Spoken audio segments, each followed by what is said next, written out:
The Amur, one of our planet's biggest rivers. But it still holds many secrets.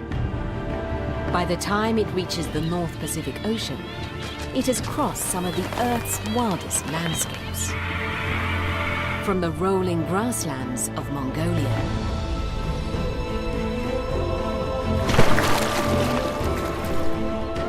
to the endless wildwoods of Siberia. For nearly 3,000 kilometers, it forms the border between Russia with its untamed wetlands and China, where the wetlands are now farmland as far as the eye can see. An estimated 80 million people live in the river's catchment area. Along China's borders, wild nature still survives. And from its remote corners, wildlife is beginning to return.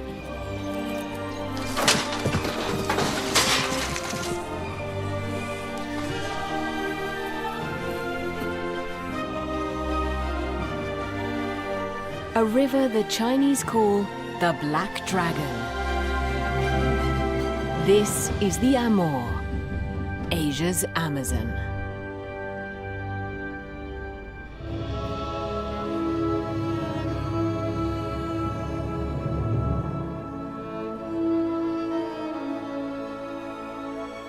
If ever there was a place that deserved to be called a wetland, this is it. The Amur Inland Delta, nearly 1,000 kilometers upstream from the mouth of the Amur River on the Russian side of the border.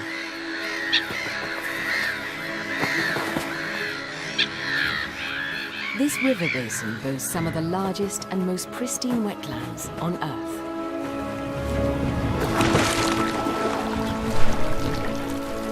White-tailed eagles and many other wetland birds are spoiled for choice when it comes to fish. Hundreds of thousands of birds build their nests here. This is a crowded wildlife haven. The Amur's sprawling riverscapes hint at a time before humans. And there are still places where we've never been.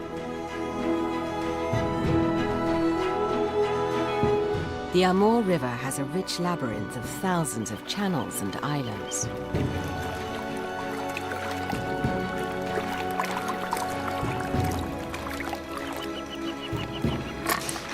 It offers so much to so many different creatures. So there's often a surprise waiting around every corner.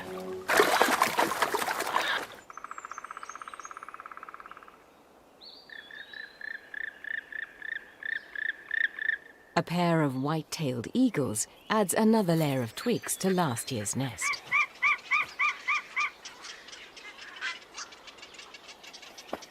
A thriving population of eagles means that their prey animals are also doing well.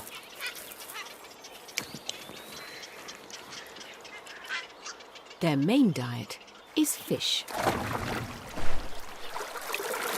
But if they miss out on a catch, other smaller birds could be on the menu. With a crowded colony of herons and their chicks in the neighborhood, the eagle chicks won't starve.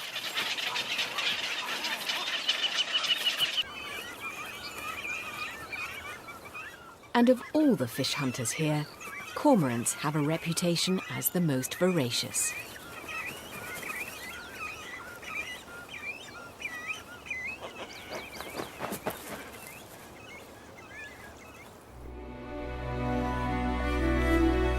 There was a time when endless lotus fields covered the Amur River along its banks.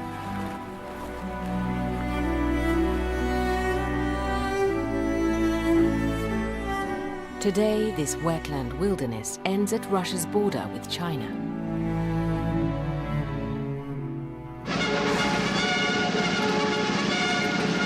In fact, it ended half a century ago.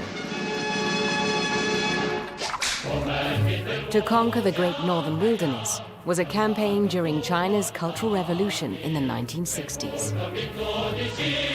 there was a mass migration of people from the densely populated south to the wild frontier that stretched between the Amur, Songkhla, and Ussuri rivers.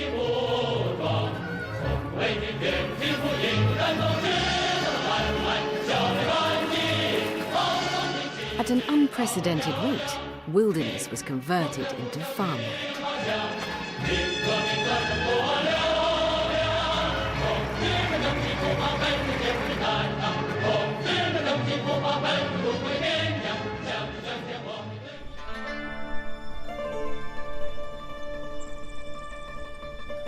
Half a century later, the wetlands of Manchuria are now rice fields.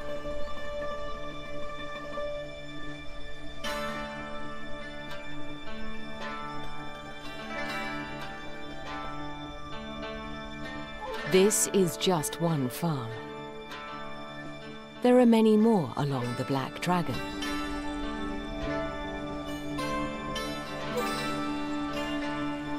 The region is now China's top grain producer, feeding millions. The Amur-Songkhla Delta has become a frontier for industrial farming.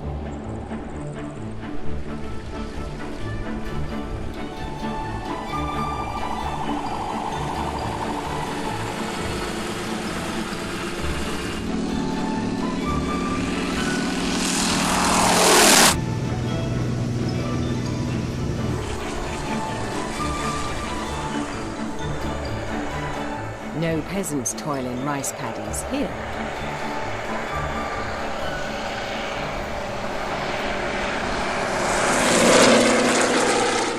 Rice production is now a sophisticated, super-efficient process. And any wildlife that still survives here tends not to be that big.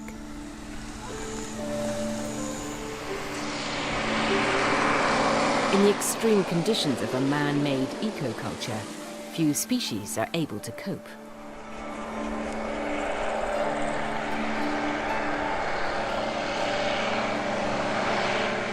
But when nature threatens man's rice fields, man fights back.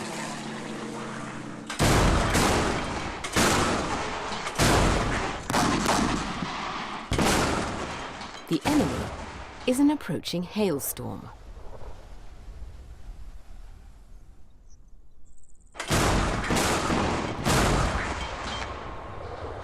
The farmers can only hope that the silver iodide rockets will dissolve the hail before the crop is destroyed.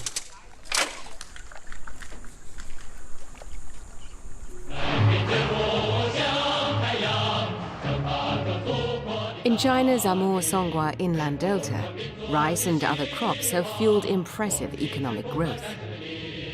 But at what cost?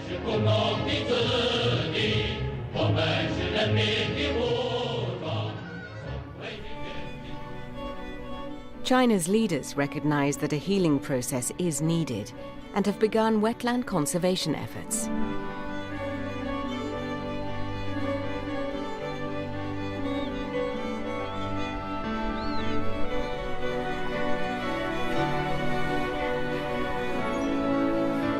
Back on the Russian side, primeval nature still exists. So this is where the wildlife goes. Young cormorants have left their nests, but still depend on their parents for food. Grey herons and cormorants share the same fishing grounds. With around 120 native species of fish, there's enough for everyone.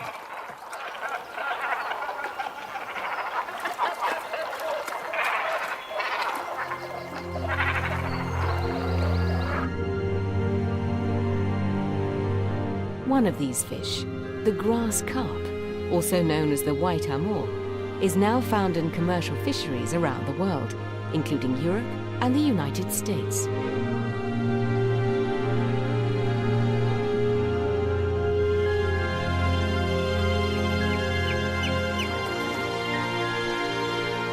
In some parts of Eurasia, otters are under pressure, losing habitat to human development and hunted for their pelts.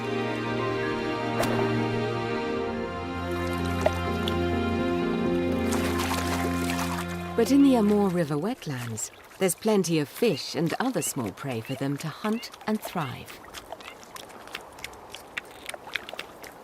While otters are pretty widespread around the world, another fish hunter is only found here. A strange creature that's been around since the age of dinosaurs.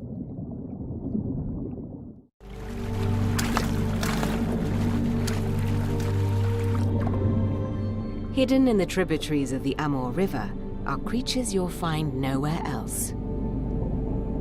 The Chinese soft-shell turtle lived side by side with dinosaurs 65 million years ago.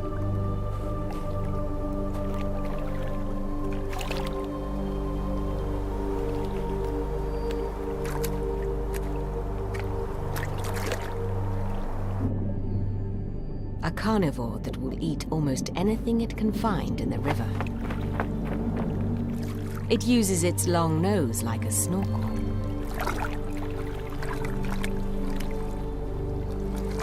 Soft-shell turtles once populated many of China's big rivers. But now the Amur River is one of its last natural refuges.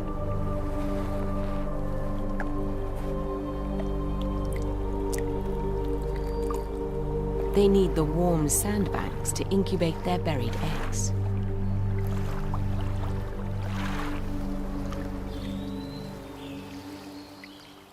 Another rare fish hunter depends on the safe breeding and rich hunting grounds of the Amur River's Thousand Islands. The red-crowned or Manchurian crane has been revered as a symbol of happiness and long life by many cultures in the Far East. China's emperors protected the crane as a national bird. Today, wild red-crowned cranes breed on the Russian and Chinese sides of the Amur Basin.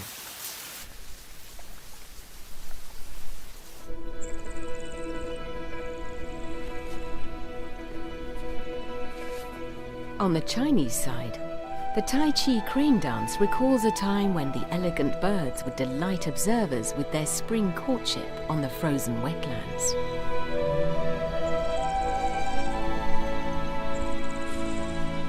Today, the cranes delight more people than ever. Each morning, crane wardens arrive at the famous Shalong Wetland Reserve on the fringe of the vast Songhua wetlands. They're working to keep red-crowned cranes from going extinct in China. Their habitat may not be particularly pristine, but a few will get released.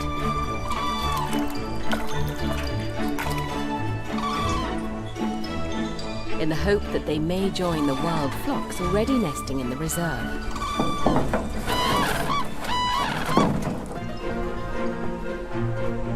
Meanwhile, Shalong is the best place in China to watch cranes. Twice a day at set hours, and for a fee, coachloads of enthusiastic nature lovers do just that.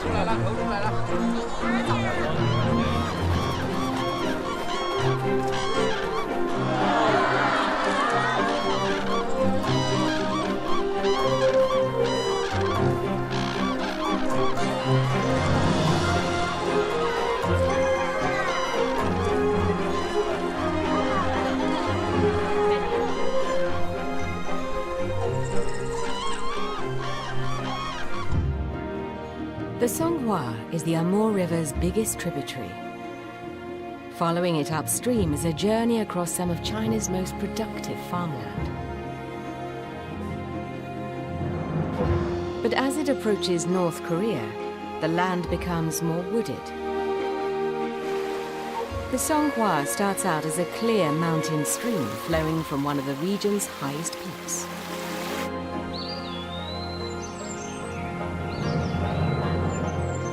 Changbai-shan is an active volcano. Its slopes are draped in steaming subtropical forest.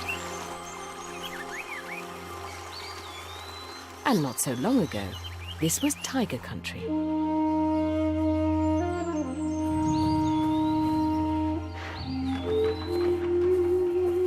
Tigers still come to visit from across the Russian border, and a small population remains.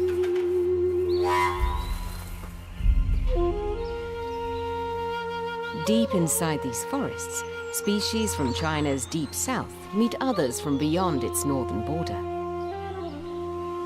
The paradise flycatcher is a bird of the subtropics.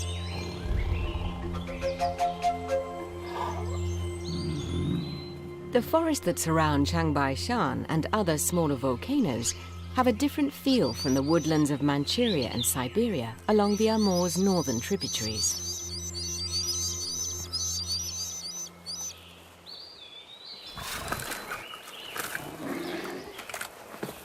The Asiatic black bear mostly feeds on plants, and though it prefers to avoid humans, it can be aggressive, fast, and dangerous. For centuries, these woodlands were forbidden ground, the emperor's personal domain, and off-limits for settlers or hunters.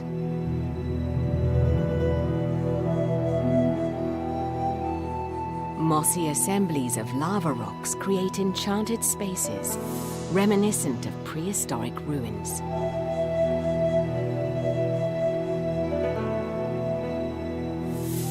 On most days, the skies above the canopy are overcast. The few sunny days are steaming hot, even in spring. But the Songhua is always chilly, coming from its mountain-high icy source.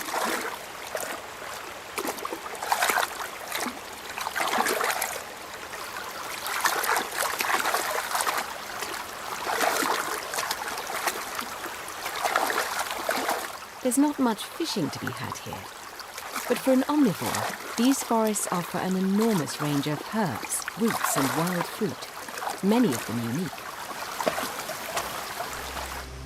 The forests here are also home to the Amur tiger.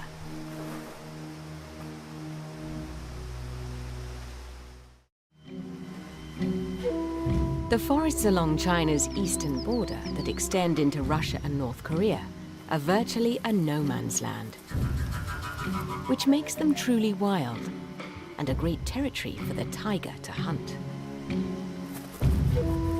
Its favorite prey is Siku deer. But taking one down takes patience and skillful stalking.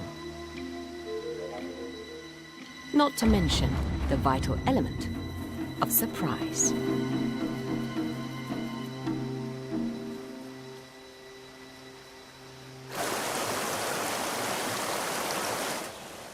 Beyond the barbed wire is North Korea. The only people that pass through here are the border patrols. On both sides. The canyon at the border is built with thick layers of volcanic ash, around 90 meters deep. The Amur River has sliced its way through the solid ash, flushing huge piles of sediment down into the lowlands. At lower levels of the Chiangbai Shan volcano, the forest is rich and dominated by Korean pine. The river tumbles over basalt rocks and old layers of ash and lava, a reminder of China's fiery past.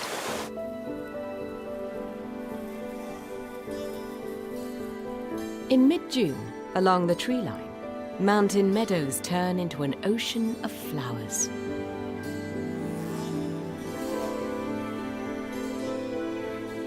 Serene mountain lakes are home to two savvy hunters. Both the sable and the otter find rich hunting grounds up here. Related to the pine marten, the sable is an omnivore that will eat most things, from berries to small mammals. Its fur has always been highly prized. Both make the most of the ice-free summer months. The Songhua River starts here. Also known as the White River, it eventually joins the Black Dragon. These waters flow directly from Heavenly Lake, deep down in the volcano's huge crater.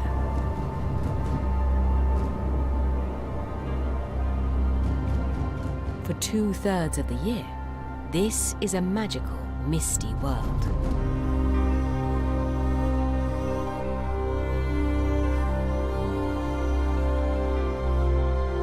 Chiang Bai-shan's last recorded eruption was in 1903. Since then, rain has filled the crater to a depth of over 300 meters.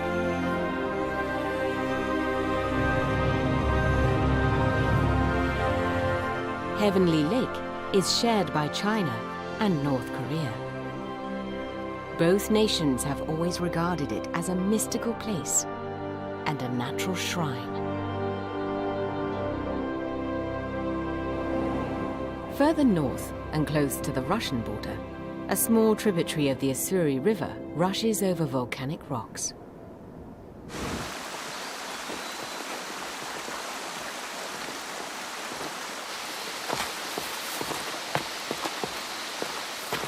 This is a tiger and leopard reserve. Rangers patrol the rugged terrain once a week, with the knowledge that the alpha predators of this territory are probably watching. Secretive as a ghost, the Amur leopard is rarely seen. But they know he's here, following and watching.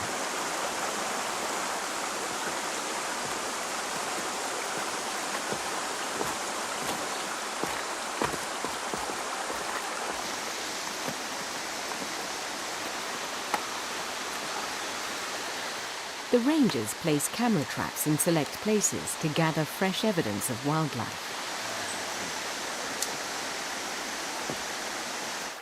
But they often stumble on other evidence that's not so fresh.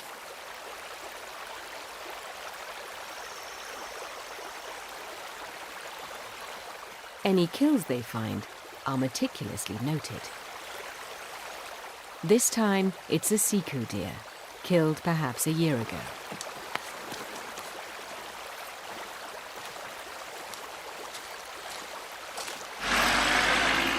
This is a remote region, hours of driving from the nearest provincial town. Access is strictly controlled. It's a protected zone.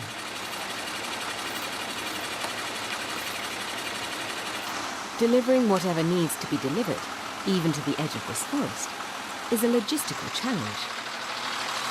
And this annual delivery is an occasion none of the rangers want to miss.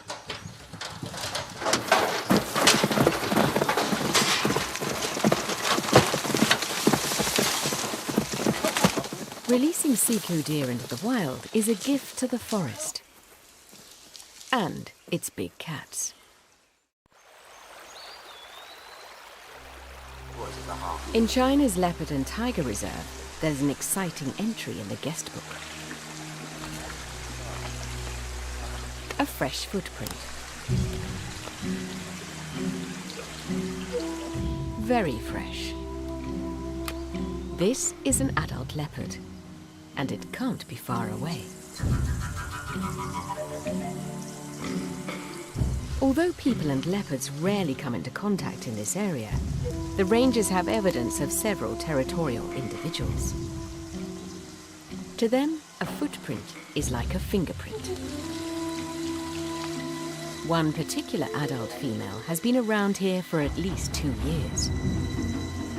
And she knows that fresh prey has just been released.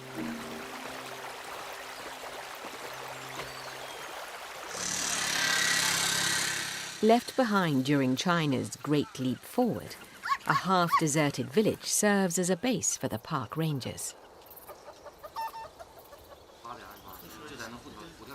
Here they gather to see the latest pictures from the camera traps.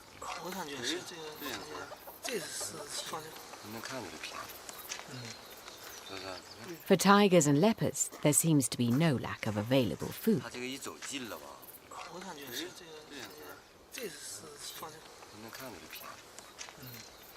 A brown bear with a radio collar is an old acquaintance. And then the star of the show, It's the female leopard whose tracks they came across earlier. But there's more. She's not alone. The camera trap provides evidence of 2 baby leopards. The first ones documented to have been born on Chinese soil for possibly half a century. For years, the Amur leopard has been on the brink of extinction. China's new conservation efforts may just help it to survive. Many of the mountains across the Amur Basin are features of a vast volcanic region. Volcanism has been a major force in shaping the Amur River Valley. For 300 million years, the Pacific Ocean floor has been slipping beneath the edge of the continent, with enormous volumes of rock and sediment melting in the deep.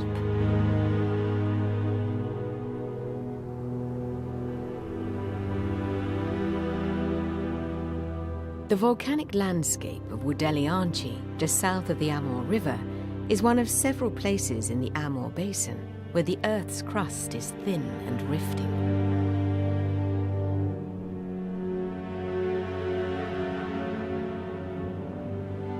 Three centuries after the last major eruptions, the quickly eroding lava blocks are colonized by lichen, mosses, and other pioneer plants.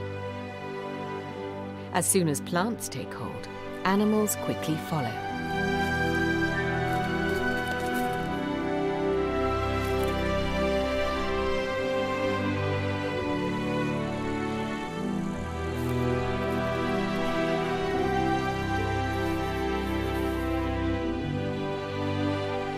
A relative of rabbits, the Manchurian pika is a rock dweller with a taste for these special plants.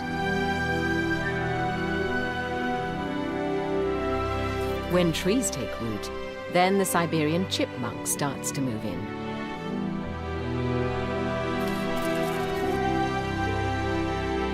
And huge spiders cast their webs like nets high in the air.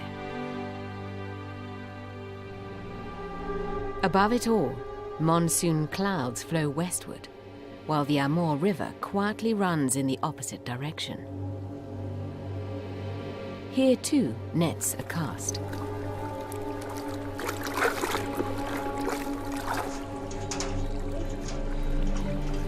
From both the Chinese and the Russian banks, fishermen work their way to the middle of the river. Or as close to the middle as they can get away with. They're under constant supervision from both banks.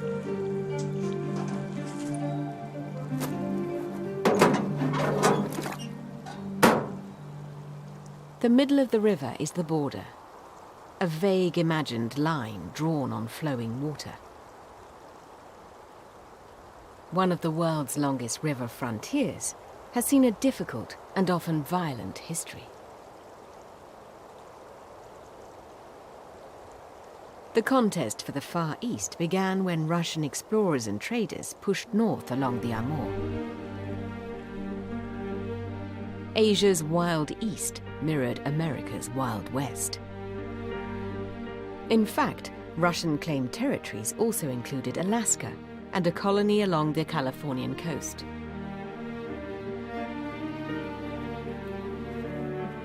The early pioneers came in the hope of making a fortune in the wilderness. And some did. Sable and other animal pelts came to be known as Siberia's soft gold. Fur trapping and poaching eventually drove sables, leopards, and tigers to the edge of extinction. But from the south side of the Amur River, China also staked its claim. It took centuries of wars and treaties to finally establish the Amur River, or the Heilongjiang, as the border. On their respective banks, each nascent superpower built a city. Heihe on China's side has become a bustling boomtown, and an irresistible attraction for tourists from the Russian side. The Heihor Prefecture region's population is growing fast, nearing 2 million. In 1858, a treaty defining the Amur border was signed here. Across the river in plain view, Blagoveshchensk.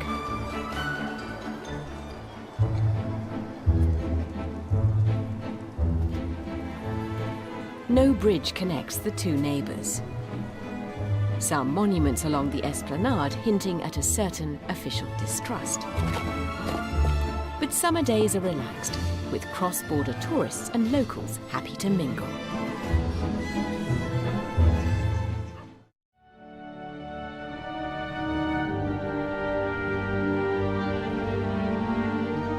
The weather can change suddenly along the Amur River, and a massive monsoon front rolling in from the Pacific can transform the riverscape beyond recognition.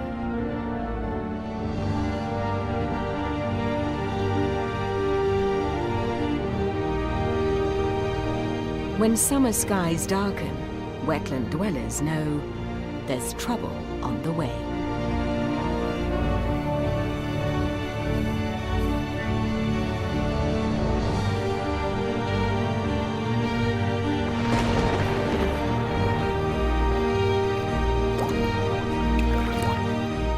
Sometimes in midsummer, the clouds keep coming and coming, and for many weeks the rains are relentless.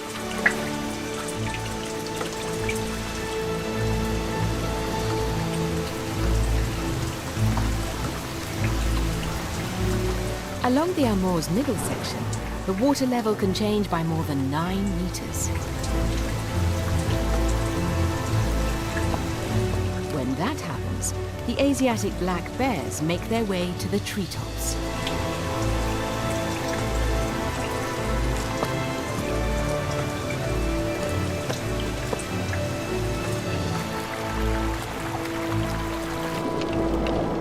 As countless tributaries rise, the main river bursts its banks and spreads out and out.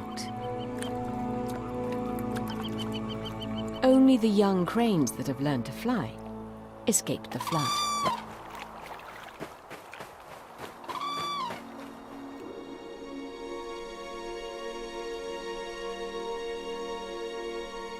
During the record flood of 2013, near the Amur-Songhua confluence, the river inundated the floodplain for kilometers and took many weeks to recede.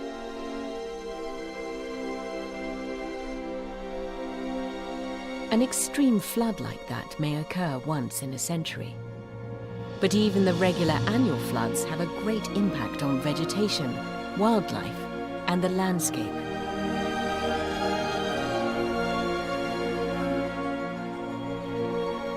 These floods are unpredictable and affect all equally.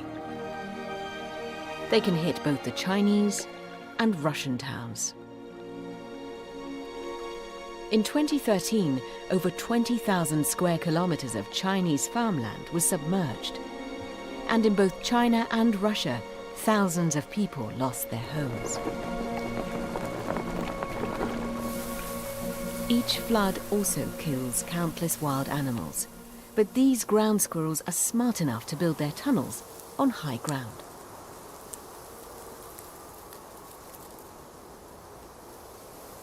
It's not the water that worries them, but more the threats from above. This time it's only a heron. False alarm.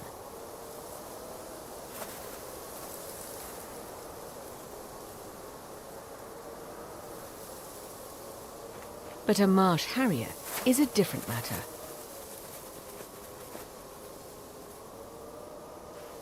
Unlike other hawks, harriers rely on their hearing as well as their vision to capture prey. They hunt low to the ground, and the squirrels need to be constantly on guard.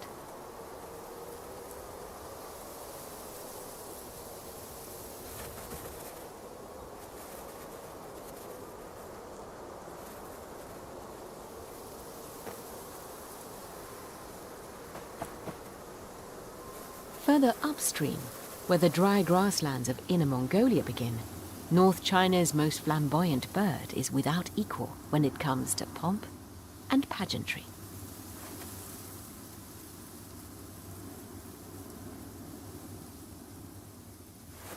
The great bustard is as spectacular as it is shy.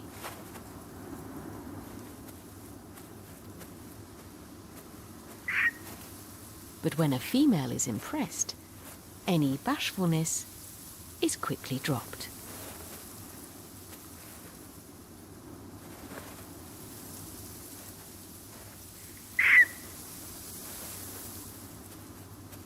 Cutting a dashing figure while no other male is nearby. That's the trick.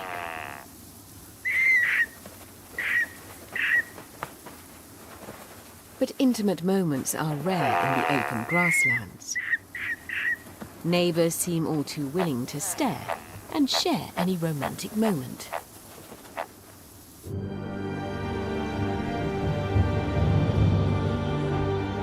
For a long stretch of Inner Mongolia, the Amur River runs from north to south.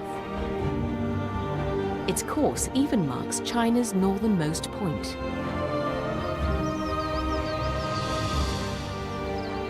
In China's extreme north, the forest has a Siberian feel. In times past, the people who have always lived here, the reindeer herding evenks, used to move freely back and forth across the Amur.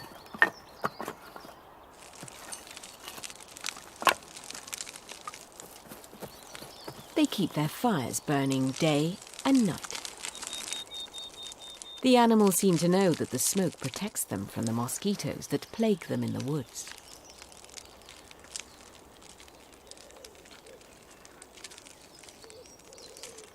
Various native nomadic groups of Northeast Asia are related to North America's First Nations people. Following the 1917 Russian Revolution, the borderless nomadic lifestyle of the Evenks and other native people was ended. Most of the former nomads now live in villages.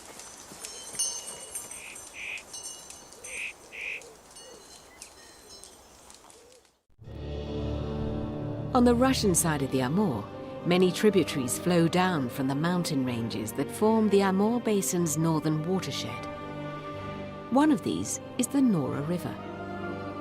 It snakes through thick subarctic forest called taiga. The Nora's headwaters spring from a mountain range with a windswept tree canopy of up to 2,000 meters. In this mountain tundra, winter arrives long before it reaches the lowlands.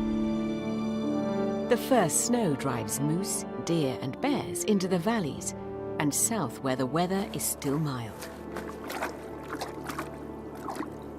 In the mountains, winter will be too harsh to survive, even for these hardy animals.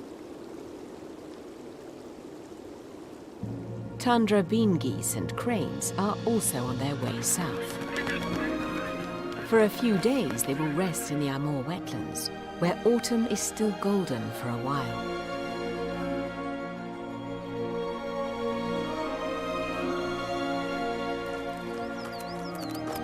Before withdrawing to its winter cave, a young Asiatic black bear enjoys the last sunny days in the Nora Valley. Day after day, migrant birds pass over on their way to China.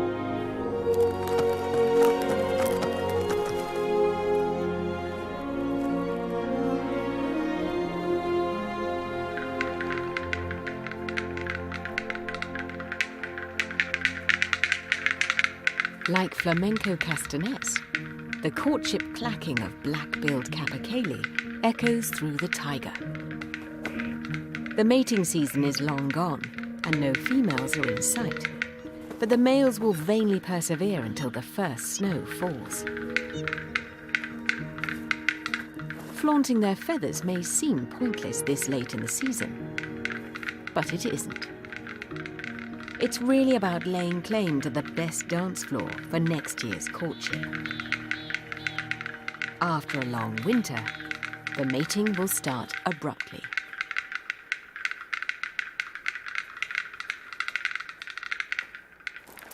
With winter coming, the chipmunks need to fatten up while they can, and at the same time store pine nuts in their dens.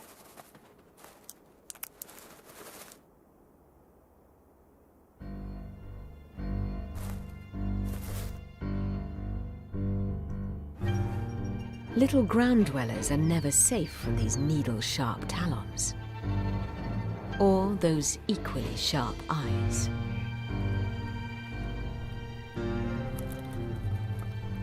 This look doesn't bode well.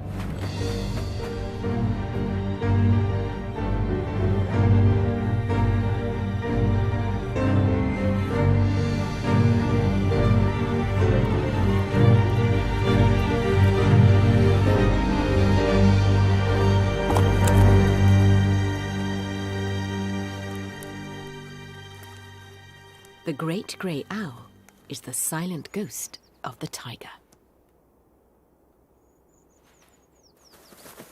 When the deer arrive in their thousands, wolves begin to take a keen interest in the riverbanks.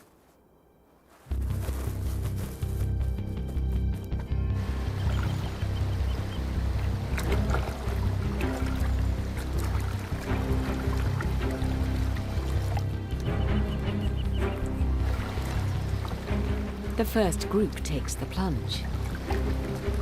They'll land way downstream, but they're never quite sure where to get out.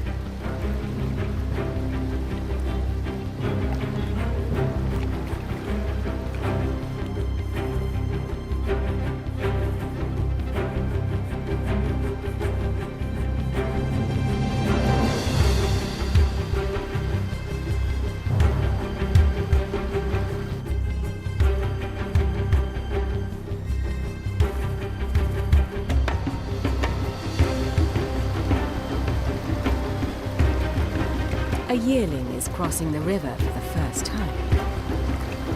Her panic is obvious.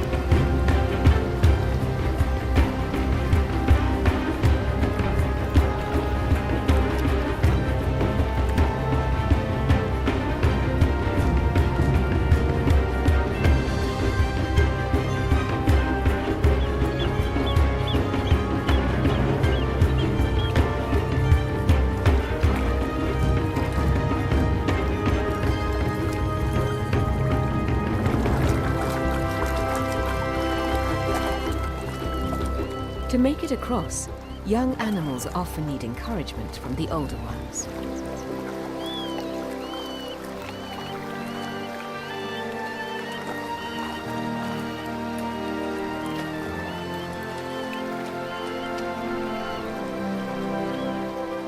All along its tributaries, the Amour has seen countless migrations, across and along its epic course.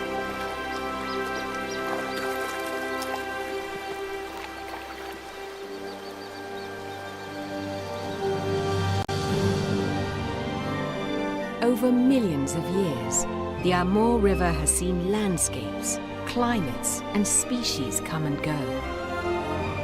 Time and again, one of the planet's greatest rivers has changed its course and its face. Ancient as the Black Dragon may be, it still flows strong.